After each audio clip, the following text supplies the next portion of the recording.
नमस्कार दोस्तों, स्वागत है आपका हिमाचल लर्नर्स हब में। तो जैसे कि आपको पता होगा कि अभी जूनियर ऑफिस असिस्टेंट का पोस्ट कोड 817 का टाइपिंग टेस्ट भी आने वाला है।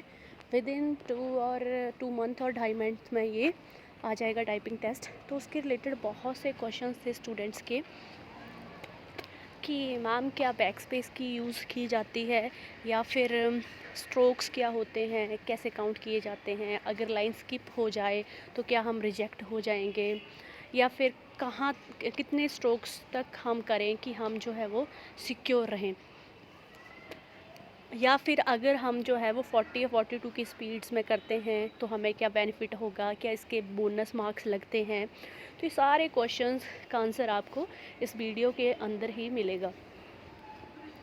तो सबसे पहले स्टार्ट करते हैं हम कि सॉफ्टवेयर कौन सा बेस्ट है टाइपिंग के लिए। तो वैसे कोई भी अगर आपको सॉफ्टवेयर मिल रहा है वही बेस्ट है, बट फिर भी कुछ एक सॉफ्टवेयर हैं जिनसे आपकी टाइपिंग जो है वो बहुत स्मूथ हो सकती है। मतलब बहुत जल्दी आप जो है वो अपनी टाइपिंग को इम्प्रूव कर सकते हैं। मतलब अगर आप कम से कम एक दिन में 4-5 आवर्स भी देते हो तो विद इन 30 और 25 डेज़ आप जो है वो 38-40 की स्पीड जो है वो आराम से निकाल लोगे। सबसे पहले इसमें जो सॉफ्टवेयर आता है वो है टाइपिंग ट्यूटर।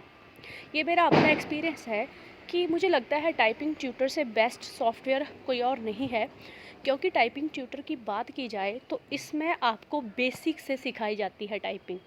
मतलब कि इसमें सिंपल आपको सबसे पहले जो बीच वाली रो होती है, ऐसे होता है हमारा, ये होती है बीच वाली रो, ASD है ना, जो, और ये ऊपर रो और ये नीचे वाली रो।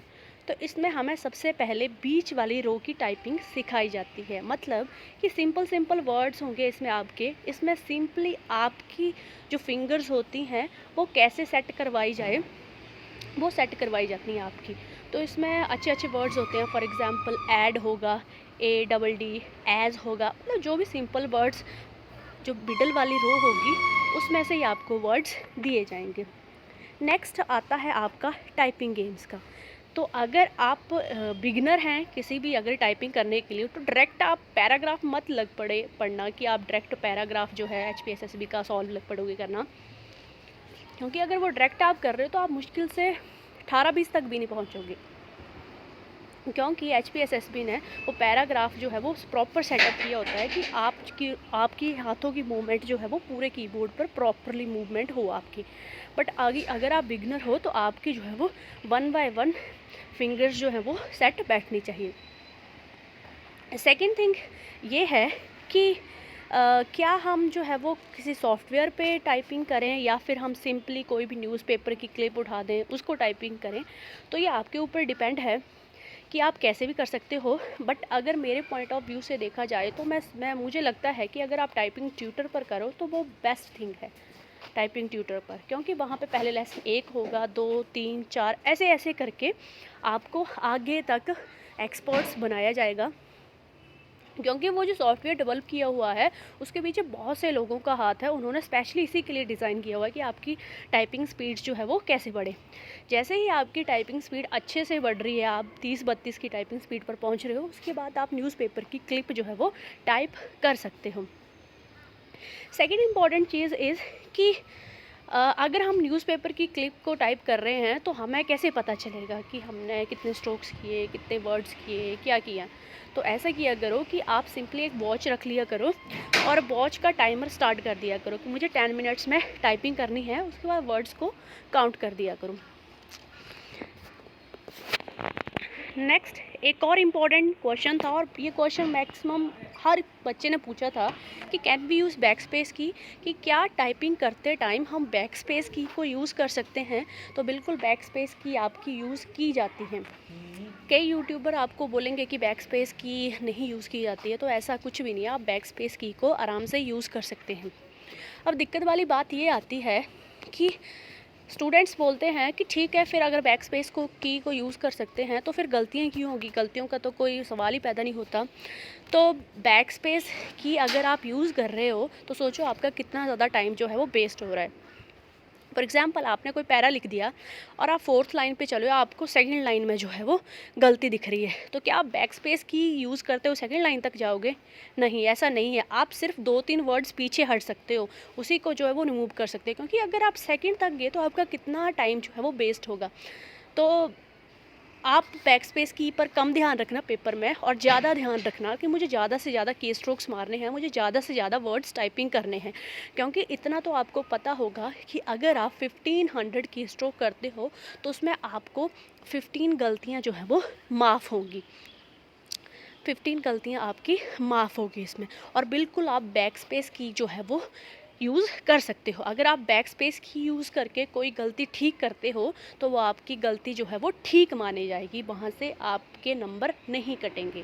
ठीक है, ये क्वेश्चन जो है वो प्लीज़ एक बार फिर से सुन लेना वीडियो, अगर आपको क्लियर नहीं हुआ हो कि बैक स्पेस की से अगर आप कोई वर्ड ठीक करते हो तो वो बिल्कुल ठीक होगा। नेक्स्ट ये है हमारे पास HPSSB का टाइपिंग पेपर। तो ऐसा टाइपिंग पेपर आपको मिलेगा। सबसे पहले पूरी बातें बताई जाएंगी आपको कि कैसे कैसे टाइपिंग होती है। तो डेज़, इसके लिए डेज़ डिवाइड किए होते हैं कि कब कब किस किस की टाइपिंग होगी। नेक्स्ट इज़ कि हर एक बैच में 40 से 50 स्टूडेंट्स होते हैं।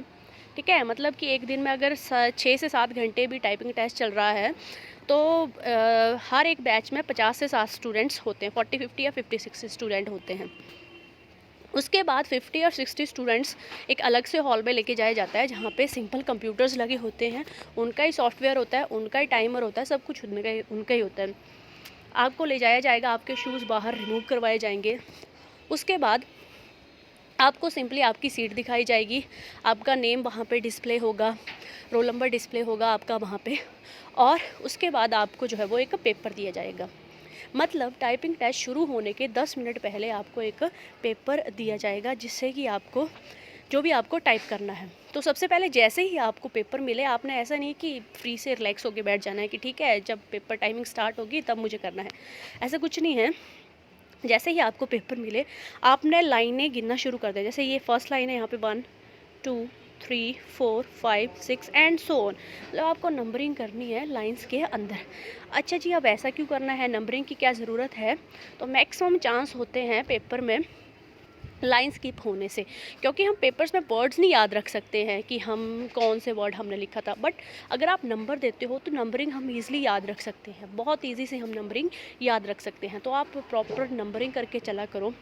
सेकेंड थिंग इज़, जो भी टफ़ क्वेश्चन है जिसमें आपको लगता है कि मेरी गलती होने के चांसेस है, मतलब जो भी लंबा सा वर्ड आपको दिख रहा है, फॉर एग्ज़ाम्पल यहाँ पे अगर आप देखोगे तो यहाँ पे डिग्रेडेशन देखो कितना लंबा वर्ड है, तो मतलब डिग्रेडेशन में आपके गलती होने के बहुत चांसेस हैं। तो ध्यान रखा करो, ऐसे वर्ड्स को पहले से ही मार्क करके रख लो। फॉर एग्जांपल डिग्रेडेशन है, इम्पॉर्टेंट है, अवेंडन है, जो भी लंबी लंबी आपको लंबे लंबे वर्ड्स देखे उनको पहले ही अंडरलाइन करके देख लो। इसका मतलब ये होता है कि जब भी अंडरलाइन वर्ड्स को आपको टाइप करना है तो आपको थोड़ा सा टाइम वहाँ पे देना है, हल्की सी स्पीड अपनी स्लो करनी है, और आपको एक बार जो है वो मॉनिटर की तरफ भी देखना है कि क्या मैंने ठीक लिखा, वो क्या मैंने वहाँ पे कोई गलती क्यों की तो नहीं। क्योंकि जो हमारे छोटे छोटे वर्ड्स होते हैं जैसे is, am, are, the, and, ये तो बहुत ईजी से, इसमें से बहुत कम चांसेस होते हैं मिस्टेक्स होने के। तो यहाँ पे अगर आप अंडरलाइन करोगे तो आपको पता है मुझे यहाँ पे अपने पेज पे भी ध्यान देना है और मुझे यहाँ पे अपने स्क्रीन के ऊपर भी ध्यान देना है। बाकी सॉरी वो बात छूट गई थी कि आपको बिठाया जाता है, सिंपल आपका नेम डिस्प्ले होता है वहाँ पे स्क्रीन पे। उसके बाद जो है आपको 10 मिनट दिए जाते हैं और आप 10 मिनट्स में नंबरिंग कर लें और मार्क भी कर लें जो भी आपको डिफ़िकल्ट वर्ड्स लगते हैं। उसके बाद अच्छा सा वहाँ पे म्यूज़िक चला होता है, मतलब सॉफ्ट सा म्यूज़िक चलाया होगा वहाँ पर, क्योंकि मुझे लगता है शायद जो एग्ज़ामिनर होते हैं वो भी थक चुके होते हैं उस टाइम, तो शायद अपना माइंड फ्रेश करने के लिए वो अच्छा सा म्यूज़िक लगा के रखते हैं। जैसे ही पेपर स्टार्ट होने वाला होगा उसके 5 मिनट पहले ही आपको बता दिया जाता है कि ठीक है आप काम हो जाओ सारे, और अब आपका जो है वो टेस्ट शुरू होने वाला है। टाइम की बात कर ली जाए कि क्या टाइम के लिए हमारे पास वहाँ पे वॉच होगी। तो जो जिस भी सॉफ्टवेयर पे टाइपिंग होती है वो HPSSB का अपना पर्सनल सॉफ्टवेयर होता है। जैसे नोटपैड पे टाइपिंग करते हैं वैसे ही उनका एक सॉफ्टवेयर होता है और उस पर एक टाइमर चला होता है। ठीक है, टाइमर चला होगा आपका, जैसे 10 पे वहाँ पे टाइमिंग सेट होगी, फिर वो थोड़ी थोड़ी बैक होती जाएगी, जैसे 9 हो गए, 8, 7, 5, जैसे 4 या 3 पर पहुँचता है टाइम तो रेड लाइट में टाइम दिखना शुरू हो जाता है, जैसे खतरे की घंटी, मतलब कि अब ख़त्म होने वाला है आपका टाइम, है ना। तो ऐसे ऐसे टाइम जो है वो आपका डिक्रीज़ होता जाता है। जैसे ही टाइम आपका बिल्कुल 1 पे पहुंच जाता है, बिल्कुल 0 पे पहुंच जाता है, आपका जो है पेपर ऑटोमेटिकली सबमिट हो जाता है। तो कई बच्चे जो हैं वो सोचते हैं कि जैसे MS वर्ड में हमारा होता है ना कि हम सारे को सिलेक्ट करते हैं ऑटो स्पेल वाले ऑप्शन पे, ऑटोमेटिकली हमारी स्पेलिंग्स जो है वो ठीक हो जाती हैं। तो ऐसा एक्चुअली में एक बार HP यूनिवर्सिटी में एक टाइपिंग टेस्ट हुआ था और उन्होंने MS वर्ड पर लिया था, तो मैक्सिमम स्टूडेंट्स ने ऐसा किया भी था कि वो ऑटो स्पेल ऑन किया और टाइप उनकी कोई गलती नहीं निकली। तो ऐसा कुछ नहीं है, HPSSB बहुत बड़ा बोर्ड है और हर एक चीज़ वो अपनी प्लानिंग से करते हैं। तो ऐसा नहीं सोचना है कि मुझे ऐसी कोई फैसिलिटी मिलेगी वहाँ पे, ऐसी कोई फैसिलिटी नहीं मिलती है। तो जैसे ही आपका पेपर जो है वो फिनिश होगा, आपको जो है तब भी बिठाया जाएगा और आपने जो भी पेपर टाइप किया होगा उसकी एक हार्ड कॉपी आपको मिलेगी और एक क्वेश्चन पेपर जो है वो तो आपके पास ही रहेगा, राइट। तो मतलब उससे आप इवैल्यूएट कर सकते हो कि मेरी कितनी गलतियाँ हुई, मैंने कितने की स्ट्रोक्स किए, और एक माइंड सेट, मतलब एक पता चल जाता है कि क्या मैं क्लियर हूँ या मैं क्लियर नहीं हूँ, तभी आपको पता चल जाता है। नेक्स्ट एक बहुत इंपॉर्टेंट और भी चीज़ थी कि क्या हम लाइन को ख़त्म होने के बाद एंटर की को प्रेस करेंगे जैसे नोटपैड में करते हैं। तो ऐसा कुछ नहीं है, ऑटोमेटिकली वर्ड रैप होता है वहाँ पे, ऑटोमेटिकली एंटर की जो है वो ऑटोमेटिकली आपकी वर्क होती है। जैसे अगर यहाँ पे देखें तो यहाँ पे shared it with the past, क्या पास्ट के बाद हम एंटर की प्रेस करेंगे? नहीं, पास्ट के बाद ऑटोमेटिकली नेक्स्ट लाइन में चले जाएगा, दैट इज़ जनरेशंस, है ना। तो एंटर की का कोई यूज़ नहीं होता है वहाँ पर। ओके, नेक्स्ट क्वेश्चन था कि क्या टाइपिंग हमें हिंदी में करनी पड़ेगी कि इंग्लिश में। तो ये आपकी अपनी पर्सनल चॉइस होती है, आप हिंदी में भी कर सकते हो, इंग्लिश में भी कर सकते हो। बस डिफरेंस ये है कि हिंदी में जो है वो 25 पर मिनट आपको टाइप करना होता है और इंग्लिश में 30 वर्ड पर मिनट की आपको टाइपिंग चाहिए होती है। नेक्स्ट एक क्वेश्चन था कि मेरा स्कोर कहाँ तक सेफ़ होगा, कि जहाँ मुझे पता चल जाएगा कि यहाँ तक मेरा हो गया है, अब कोई टेंशन वाली बात नहीं है। तो 1500 की स्ट्रोक्स जो हैं वो सेफ़ होते हैं। 1500 में आपको 15 गलतियाँ भी जो हैं वो माफ़ की जाती हैं। मतलब अगर 1500 की स्ट्रोक में आप 15 गलतियाँ कर देते हो ना तो वो इंक्लूड नहीं होती है। अच्छा जी मैम, अगर 15 से बाद गलतियाँ हो तो 15 से बाद की गलतियों में हर 5 स्ट्रोक्स आपके काटे जाते हैं, हर 5 स्ट्रोक्स आपके काटे जाएंगे। फॉर एग्ज़ाम्पल WORD में कितने करैक्टर हैं? 4 करैक्टर हैं, ठीक है। तो 4 करैक्टर ये, एक करैक्टर और मिला के 5 स्ट्रोक्स जो है वो काट लिए जाएंगे आपके, राइट। तो अगर आप 1800 तक कर लेते हो, 1800 तक अगर आप कर लेते हो तो आप बिल्कुल फ्री माइंड होके जाओ कि अगर ज़्यादा नहीं 20-25 गलती भी करती तब भी कोई टेंशन वाली बात नहीं है, मेरा पेपर जो है वो क्लियर है, राइट। पर 1800 तक जो है वो करके आना। नेक्स्ट थी कि अगर कई बार होता है ना कि पूरा पेपर टाइप कर दिया मैंने, 2227 टाइप कर दी, अब क्या किया जाए? तो अब आप फिर से लग पड़ो टाइप करने, the land which nature has been, first line से फिर से आप टाइप लग पड़ो करने, उसमें कुछ नहीं, आप फिर से टाइप कर सकते हो अगर आपकी स्पीड जो है बहुत अच्छी है। नेक्स्ट क्वेश्चन थे टाइपिंग के लिए कितना टाइम मिलेगा, तो ये आई थिंक अब क्लियर हो गया होगा आपको कि 10 मिनट्स दिए जाते हैं। नेक्स्ट जो नॉन IT स्ट्रीम से हैं उनको ये पता नहीं है कि स्ट्रोक्स होते क्या हैं। तो स्ट्रोक्स मतलब एक सिंगल करैक्टर को हम सिंगल स्ट्रोक बोलते हैं, राइट। सिंगल करैक्टर को हम सिंगल स्ट्रोक बोलते हैं। फॉर एग्ज़ाम्पल यहाँ पे मैंने आपको एग्ज़ाम्पल के थ्रू भी समझाया है। जैसे एप्पल्स है, एप्पल्स में कितने करैक्टर हैं? 1 2 3 4 5 6 करैक्टर्स हैं। 6 प्लस जो स्पेस बार की होती है हमारी ना, वो भी एक एज अ स्ट्रोक काउंट की जाती है। तो अब 6 प्लस हो गया 1 प्लस, इसमें कितने करैक्टर्स हैं? 2 plus space plus A 1 plus 1, और फ्रूट में जो है वो कितने करैक्टर हैं? तो फ्रूट में है हमारे 5 करैक्टर्स। तो कुल मिला के हमारे कितने हो गए यहाँ पे? 6 7 8 9 10 11 11 5 16 जो है वो स्ट्रोक्स हो गए हमारे पास, ठीक है।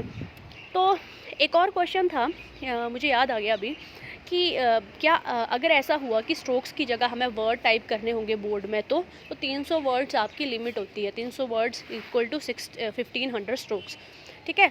बल्कि हमारे लिए प्लस पॉइंट होता है स्ट्रोक्स का, क्योंकि हो सकता है वर्ड्स की स्पेलिंग लंबी हो, जैसे इनडिफरेंट में इतने ज़्यादा करेक्टर्स आ रहे हैं, एंड में 3 ही करेक्टर्स आ रहे हैं, इस में 2 ही करेक्टर आ रहे हैं, है ना, एम में भी 2 ही करेक्टर आ रहे हैं। तो हमें की स्ट्रोक से फ़ायदा होता है कुल मिला के। ऐसा कुछ नहीं है, की स्ट्रोक्स आ जाए, वर्ड्स आ जाए, कोई बात नहीं है, जो भी आ जाए, अगर स्पीड अच्छी है तो कोई नहीं, हो जाएगा आराम से। देन कितने की स्ट्रोक्स लिखने होते पेपर में, तो 1500 और 300 वर्ड्स। तो ये क्वेश्चन भी हो गया कि टाइपिंग के लिए कितना टाइम दिया जाता है, 10 मिनट्स दिए जाते हैं। अब ये वाला क्वेश्चन बहुत इंपॉर्टेंट है, what if a line missed. कई बार ये होता है कि जल्दी जल्दी में ना हम कोई लाइन स्किप कर देते हैं, तो क्या होगा अगर लाइन स्किप हो जाए। तो लाइन स्किप हो जाए तो कोई बात नहीं, उस लाइन में जितने भी स्ट्रोक्स होंगे वो आपकी नेक्स्ट लाइन से काट लिए जाएंगे। तो ऐसा कोई रूल नहीं बना है कि अगर आपसे लाइन स्किप हो जाए तो आपको बाहर कर दी जाए, डायरेक्ट रिजेक्ट कर दिया जाएगा। लास्ट टाइम भी मैक्सिमम जितने भी बच्चों की जो लाइन छूटी थी वो भी पास हुए हैं। तो इस बहम में मत जी के चलना कि ऐसे नहीं भी छूटनी हो लाइन। इस दिमाग में होती है ना बात की, अगर मेरी लाइन छूट गई तो मैं रिजेक्ट हो जाऊंगा या रिजेक्ट हो जाऊंगी, तो पक्का लाइन छूटती है फिर, है ना। तो खुद मैंने बात की थी HPSSB वालों से, उन्होंने बोला था कि कोई इशू नहीं अगर आप लाइन छोड़ देते हो, ऐसा कुछ नहीं है। तो ये मतलब ये वाली चीज़ जो है वो मत रखना माइंड में, क्योंकि यूट्यूब पे वीडियोज़ में आपको देखने को मिलेगा कि अगर लाइन छूट जाती है तो आप रिजेक्ट हो जाओगे। ऐसा नहीं होता है, रिजेक्ट नहीं हो गया आप। How to see a time in examination hall, वहीं आपके डेस्क बोर्ड पे आपको टाइमर मिलेगा। Will we get the paper that be type, जी बिल्कुल, आपको पेपर दिया जाएगा टाइपिंग के बाद, जो भी आपने पेपर जो है वो टाइप किया होगा। Is enter key is use in a typing test, तो कोई एंटर की यूज़ नहीं की जाती है। ऑटोमेटिकली आपके वर्ड्स, आपकी जो स्पेस बार की जो है ऑटोमेटिकली नेक्स्ट लाइन पर चली जाती है। ये इंपॉर्टेंट क्वेश्चन है, what if we type some extra words. अच्छा, कई लोगों को ऐसा लगता है ना कि मैं अगर 42 की स्पीड दूंगा तो मतलब मेरे बोनस मार्क्स जुड़ेंगे, तो ऐसा कुछ नहीं है। Typing test is just a qualifying test, मतलब आपको क्वालिफाई करना है, 30-32 की आपको स्पीड निकालनी है बस। तो इससे अच्छा है कि अगर आपकी टाइपिंग जो है वो 35 से 36 तक है तो आप अच्छे से और टेस्ट की तैयारी करो, क्योंकि इस पर ये जस्ट ये है कि अगर आप 42 की स्पीड निकालते हो तो ये जस्ट सेल्फ कॉन्फिडेंस है कि मेरे को कोई बाहर नहीं कर सकता है, मतलब कितना भी टफ टेस्ट आ जाए कुछ नहीं हो सकता है। बट ऐसा नहीं है, कोई बोनस मार्क्स आपको नहीं लगेंगे इसके अंदर। ठीक है, तो दैट्स इट। आई थिंक आपके सारे जितने भी आपकी प्रॉब्लम्स होंगी, जितने भी आपके क्वेश्चंस होंगे वो सॉल्व हो गए होंगे। फिर भी अगर आपको लगता है कि कोई टॉपिक छूट गया हो, कोई पॉइंट छूट गया हो, या फिर आपको किसी पॉइंट में फिर भी अगर कन्फ्यूज़न है, तो प्लीज़ आप कमेंट बॉक्स में ज़रूर बताएं। बाकी अगर टाइपिंग टेस्ट निकालने की बात हो तो 25-30 दिन में अगर आप 4-5 घंटे दिन के देते हो तो आराम से आई थिंक 40-42 की स्पीड जो है वो आराम से निकल जाती है। तब इतना टाइम जो है वो इनफ होता है किसी टाइपिंग टेस्ट को निकालने के लिए। Okay then, thank you very much. अगर आपको वीडियो अच्छी लगी हो या फिर ऐसी वीडियोस अगर आप और चाहते हो HPSSB के एग्ज़ाम्स के रिलेटेड, अपकमिंग एग्ज़ाम्स, तो प्लीज़ चैनल को सब्सक्राइब ज़रूर करना।